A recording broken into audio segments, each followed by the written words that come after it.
All right, what's up, everyone? This is my week two um, LC Draft League matchup.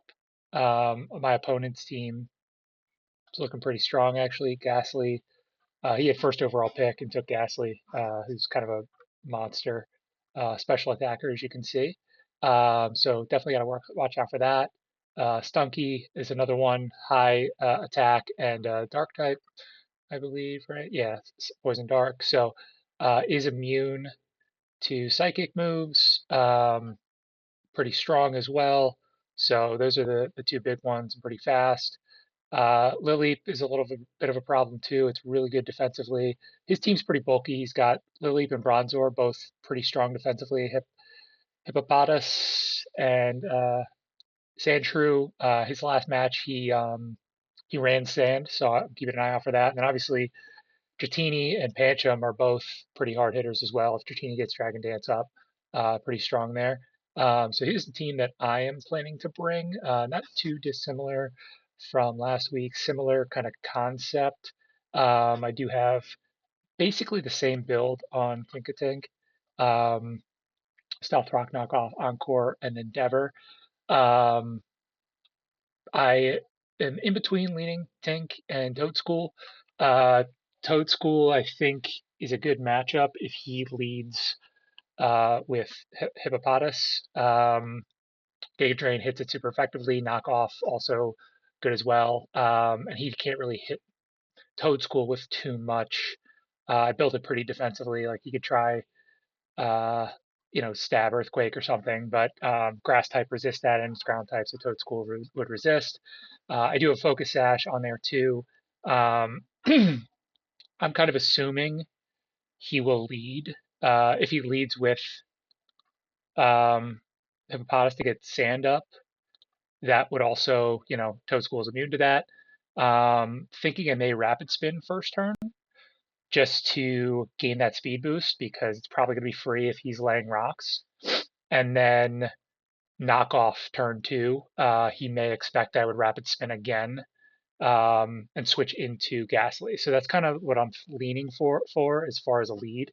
Ideally, if I can get um, Ghastly out of the game, Timber is kind of my closer, and Shelter is also.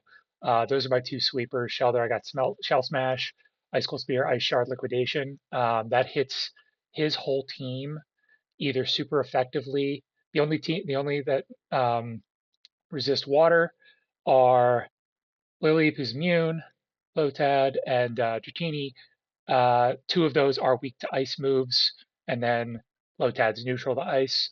So I hit his whole entire team either super effectively or neutrally with those two types.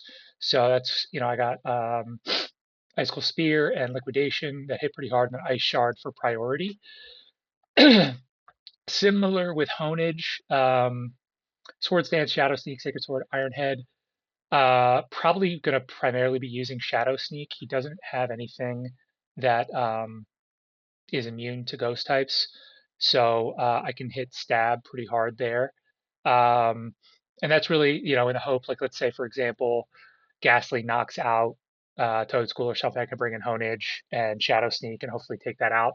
Really, the game plan is to get Shelter or Timber in with Ghastly taken out.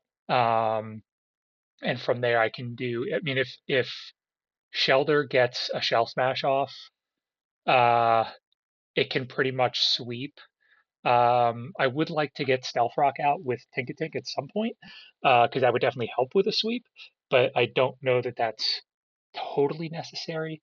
Um, but we'll see. And then I'm running, Timber with Guts Flame Orb, um, and then similar to Shelter, like Mach Punch, Drain Punch, Close Combat, all fighting types, so they all do different things. Mach Punch has priority, Drain Punch has recovery, Close Combat just hits like a hammer, and then Knock Off to cover for Ghastly if I have to.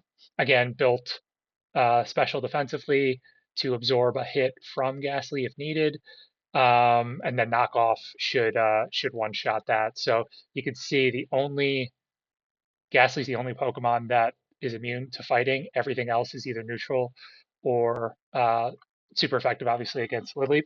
So if Timber gets out with that stab and Guts boost with Flame Orb,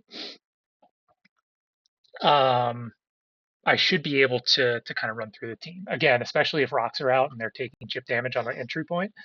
Uh, a lot can be done there, and then Swinehub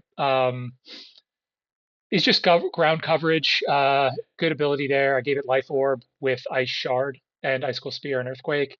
I also gave it Rain Dance because I didn't really have a great fourth move for it, and if it gets out and can get a Rain Dance up, it would one take away Sandstream from Hippopotas, and that makes liquidation that much stronger for Shelter. So kind of a throw-in move. I don't need to get that off, but it would be a nice bonus if I could get a Rain Dance off for a Shelter sweep.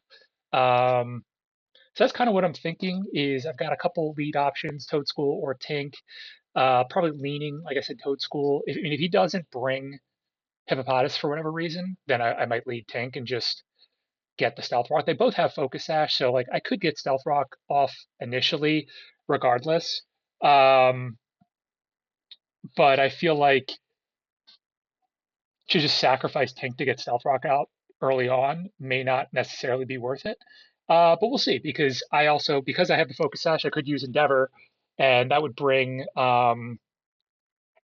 Hippopotas down to potentially one if it hits me um, with that. I also could just do Encore, and if I trap it into rocks with Encore, um, then I get a free switch in to Swine Up to maybe set up because he'll probably switch out if he gets encored into, let's say, rocks or whatever, he would probably switch to Sandshrew. Um, because I can't really hit Sandshrew that hard. Maybe knockoff I can, but uh, I would probably switch to Swinub there, anticipating that switch, and then I'd have Icicle Spear, Ice Shard. Ice Shard would move with priority um, on Sandshrew, so I'd move first, uh, but also could just try to get a Rain Dance off and sacrifice Swinub to get Shelter out. So we'll see. But yeah, I'll stop recording now and then pick back up once the match starts. All right, we're back with the match. Let's kind of go over how it went. Um, I did decide to lead Tink. Uh, I felt like getting rocks up. I thought that was going to help me, and was able to lock him into Encore after the Reflect, which was nice. So I got the free knockoff here, which was pretty big. One thing that I didn't plan for that actually helped out a ton is four of my Pokemon were immune to Sandstorm, which I didn't plan it, but it worked out well. And you can see like huge Giga Drain there to get back to 100, to get back to that Sash, which was nice. Um, I went for the Rapid Spin here, trying to get the speed boost, not expecting him to switch. So smart move by him, switching to Ghastly. A knockoff would have been a lot better because you saw I just did it there and it was huge. And that's back to the point about the Sandstorm. Sandstorm did more to hurt him than it did to help him because obviously Ghastly dies right there, um, which was huge. And then I was fortunate enough he went Swords Dance to get the Rain Dance off. Again, like that was just a throw-in move, but it ended up being great. I was able to get the speed advantage back with Swine up there by not having Sand out, and then back-to-back Icicle Spears on Pokemon that are super effective. Um, he goes back to Bronzor here, tries to set screens again, which he's able to, and I didn't really have much. I have Earthquake on this Swinub, but with Levitate, I couldn't do anything there. I probably should have Earthquaked again there. I guess it was all the same turn. He moved, and I attacked into it. So now I think I switched to Earthquake. Yeah, there it is. And even with the Reflect, it does pretty good damage. Litten +2 was not planning for Lytton at all. So when it lived that Mach Punch, I was very nervous once it killed. Luckily, the screen was removed. Shadow Sneak worked, and from here, I was pretty much in control. Bronzor doesn't really have much to hit Honage with. You see, like he's got Earthquake, but it does 28%, and the Shadow Sneak really hits hard. So, um, yeah, it was fortunate to get a high roll there, knock that out, and then Rocks finished the job on Hippopotas. So, um, I wouldn't say it went according to plan, but I felt like I adjusted well and made some smart plays. Fortunate that we got the kill on Lytton there with Honage because I think, I mean, Shelder, I think I had priority on, but Lytton could have very easily swept there if Honage doesn't take it out. So I was happy about that. 2-0 after this one, so awesome. Appreciate you watching, and follow for more.